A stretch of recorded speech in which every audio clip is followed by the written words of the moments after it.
Hello tout le monde, c'est Dexory, j'espère que vous allez bien. Moi personnellement, et bien ça va super les gars. Du coup aujourd'hui on se retrouve pour une vidéo pour la semaine spéciale horreur. Excusez-moi les gars, hier je n'ai pas pu sortir une vidéo, mais vous en faites pas, la semaine spéciale horreur continuera et ça va faire un jour de plus du coup, parce que j'ai fait un jour de moins hier. Donc aujourd'hui nous nous retrouvons pour le premier creepypasta, la première vidéo de cette semaine spéciale horreur. Nous nous retrouvons pour le creepypasta La Dame en Noir, comme vous voyez à l'écran. Donc je vous souhaite vraiment un très bon creepypasta, et puis essayons d'aller aux 15 likes les potos, et je vous dis à tout de suite.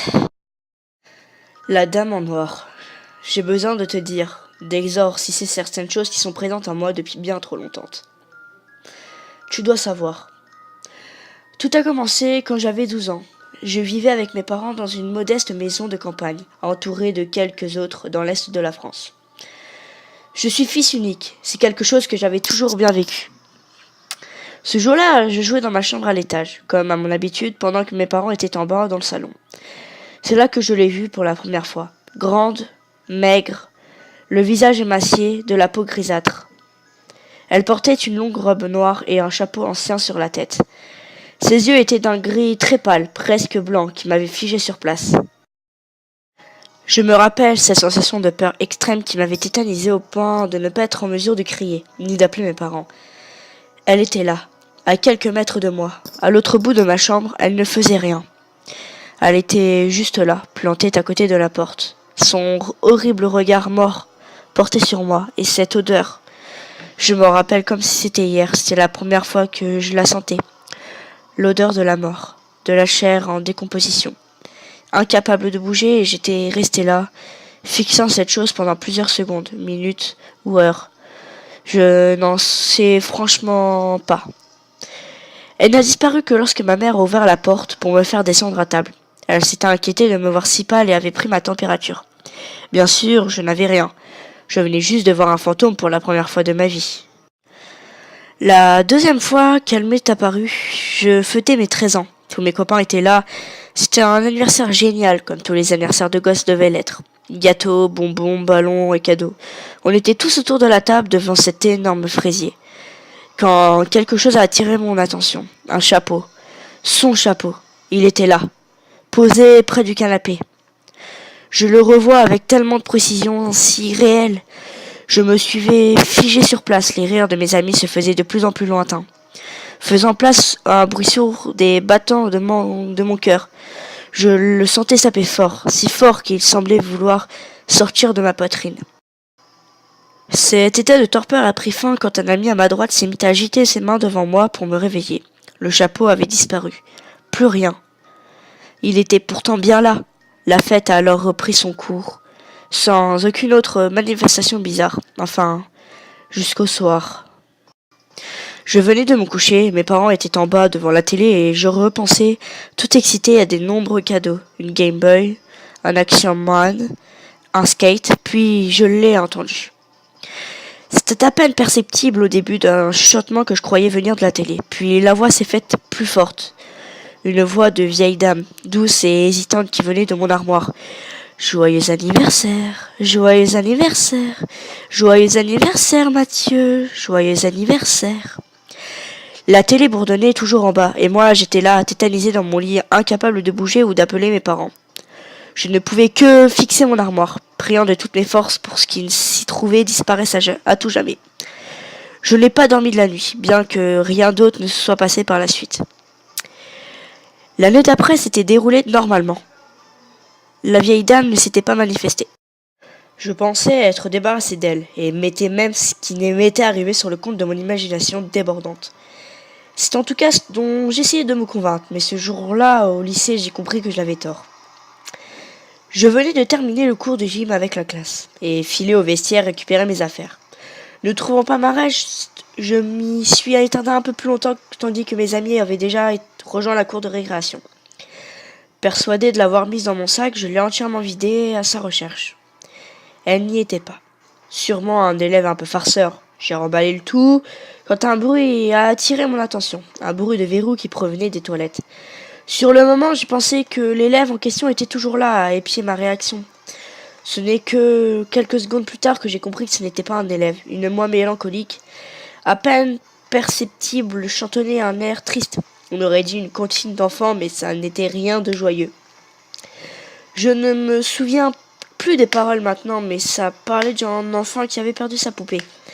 Je n'avais jamais entendu ça, j'aurais dû courir, m'enfuir, car au fond de moi, je savais que c'était quelque chose qui n'était pas bien derrière cette porte. Je me suis avancé lentement.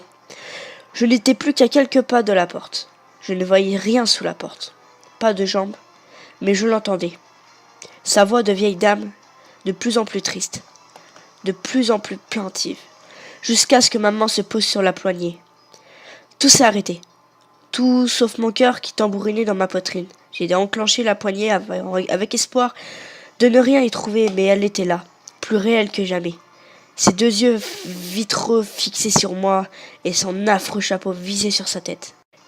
Après quelques secondes qui m'ont paru durer une éternité, elle m'a tendu quelque chose. Au départ, craintive de détourner mon regard, privée d'autre choix, j'ai fini par baisser les yeux. Ma veste. Qu'est-ce qu'elle faisait avec ma veste ? Tu as perdu ça, mon chéri. Ces mots résonnent dans ma tête chaque jour. C'était la première fois qu'elle s'adressait directement à moi, la rendant bien plus réelle qu'avant. Elle a disparu, à l'instant même où j'ai saisi la veste. Le soir même, je pouvais encore sentir son odeur qui avait imprégné le tissu. Cette odeur de charogne. Je peux la sentir rien qu'en y repensant. Les choses ont commencé à dégénérer le soir même. Je ne parvenais pas à trouver le semelle. Je la renvoyais tenant à l'est. Je m'étais jusqu'alors persuadé que tout ça n'était que le fruit de mon imagination. J'étais peut-être fou après tout, mais elle m'avait pris ma veste, et l'odeur, je n'avais pas été le seul à le sentir. Ma mère m'avait fait la réflexion en entrant dans ma chambre. Elle avait eu le cœur à peine entré.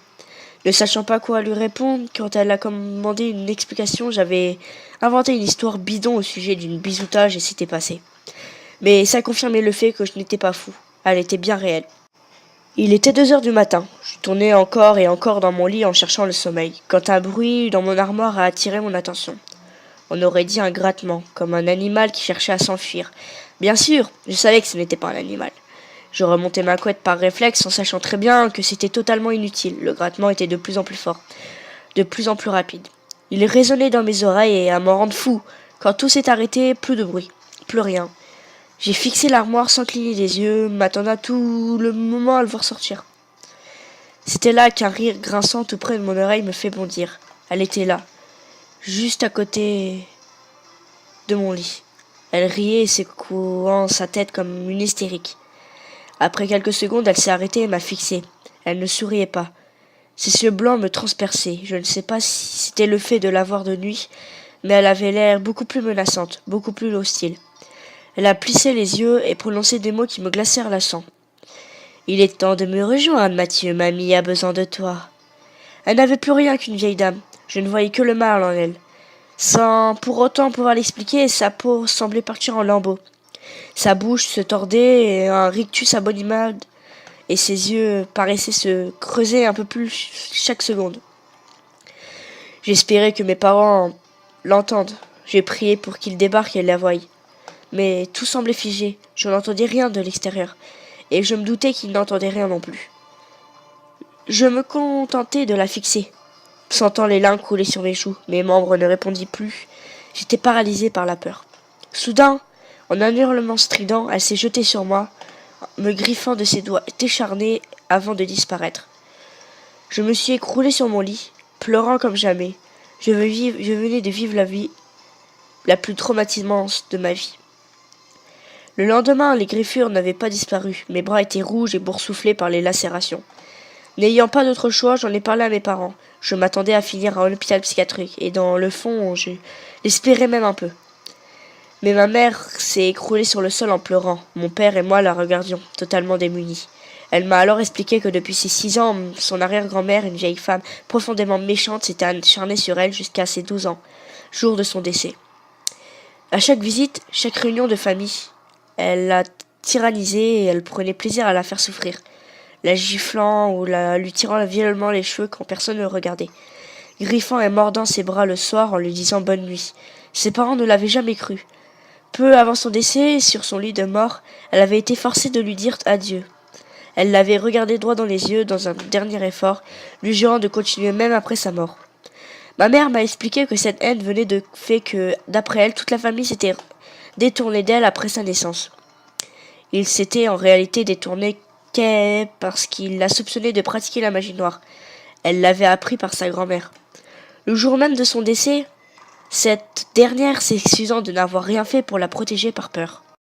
Ma mère s'est excusée de ne rien avoir vu avant, et plusieurs mois ont passé sans aucun autre incident. Jusqu'au 12 octobre, l'anniversaire du décès de la vieille dame. Je sentais ma mère étrange, distante. Je l'avais surpris à parler seule et à rire. Lorsque j'entrais dans la même pièce qu'elle, elle cessait son activité et me fixait, sans rien dire, sans rien faire, d'autre que me fixer. Je sentais que mes tripes, que quelque chose se tournait par rond. Mon père était parti la veille en conférence à Paris, et je me retrouvais seule avec la vieille qui était encore ma mère. Le dîner s'était passé dans un silence passant. Ma mère me fixait en souriant, sans même toucher à son assiette. À la fin du repas, j'étais montée dans la chambre après avoir débarrassé mon assiette. Au bout de quelques minutes, je l'ai entendu monter les escaliers, une marche après l'autre, comme une personne en difficulté. Mon sang n'a fait qu'un tour quand elle s'est mise à chantonner. C'était la même comptine que la vieille dame, et cette fois, les paroles étaient parfaitement audibles. « Viens, mon petit, n'aie pas peur de mamie. Ta poupée est perdue, car mamie l'a pendue. Dis-moi bien qu'un jour, ça sera ton tour. » Ma mère est finalement arrivée devant ma porte. Ses yeux étaient blancs et elle me fixait en riant. Elle s'est approchée de moi en dansant, toujours en riant, puis s'est arrêtée à ma hauteur, plongeant ses yeux dans les liens. Ce qui s'est passé ensuite me hantera à jamais. De sa voix grinçante, elle m'a chuchoté que jamais personne ne se débarrasserait d'elle, qu'elle entrait toutes les générations de cette famille maudite. Elle s'est alors subitement redressée et a couru jusqu'à la fenêtre de ma chambre. Je n'ai pas eu le temps de l'empêcher d'enjamber la rambarde. Quelques secondes plus tard, elle s'était écrasée au sol, 4 étages plus bas. La police a conclu à un suicide, et j'en ai été placé 2 ans en psychiatrie suite à ce traumatisme. Elle ne m'est toujours pas apparue par la suite. Aujourd'hui, j'ai 27 ans. J'ai 27 ans et j'ai peur comme je n'ai jamais eu peur auparavant. Je suis papa d'une petite fille de 2 ans, et je sais que tout va recommencer. Elle est là, elle me fixe. Je peux sentir son odeur, je peux sentir sa présence derrière mon épaule. J'entends son rire et sa comptine affreuse. Je suis désolée, mon amour. Je te laisse avec notre fille. J'espère que tout s'arrêtera ce soir avec moi. La victime était retrouvée et allongée au sol, tenant cette lettre contre son cœur. Le soir même, son épouse a affirmé entendre une vieille dame chanter dans le babyphone. Et voilà les potos, c'est la fin de cette vidéo, j'espère qu'elle t'a plu, n'hésite pas à lâcher un gros pouce bleu et à t'abonner si ça t'a plu. Et je vous dis à demain pour une nouvelle vidéo de la semaine spéciale horreur, et je vous dis peace les potos et bonne journée.